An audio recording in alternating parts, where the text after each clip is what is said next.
What's up, Couch Hustler? Good morning. Anyways, next one. Number 14, 3224 University. 3224 University. This was a pretty nice property. It was closer to Bakersfield College, a little college here in town.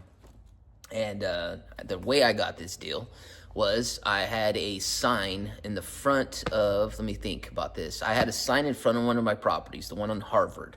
Okay, it was offering a rent to own on it, I believe. And then I might have had an I buy houses sign up there. Sometimes whenever I put these houses for sale, what I do is I put signs in their windows.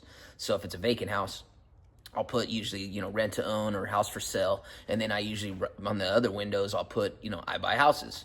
Well, anyways, this guy owned a rental property probably about a block, 2 blocks away from the one that I had on Harvard. And he called me on it. And he was just, I guess he worked in the restaurant industry here in Bakersfield.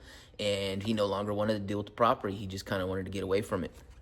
So he did have it for sale at one time with like a realtor, but I guess they were unsuccessful in selling the property, couldn't sell it.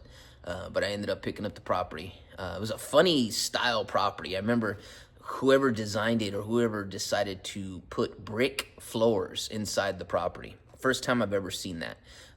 Normal home, normal house, but for some reason they put literally red brick floors in the whole house. Like, I've never seen it like that. Kind of like something you would see inside of a kitchen restaurant or something.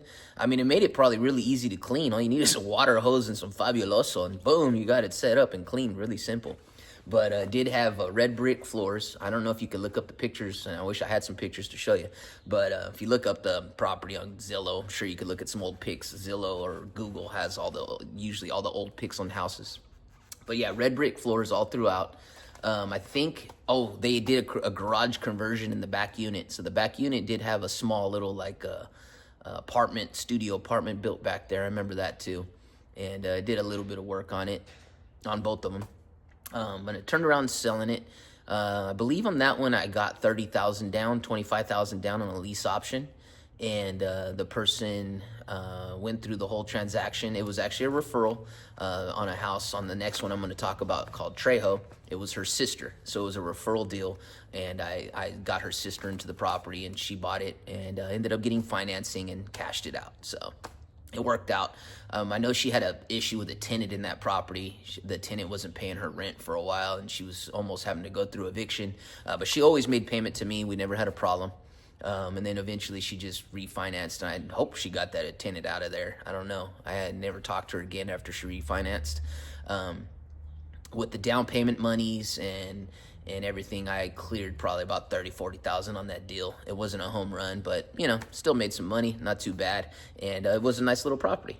So that's how that one went down.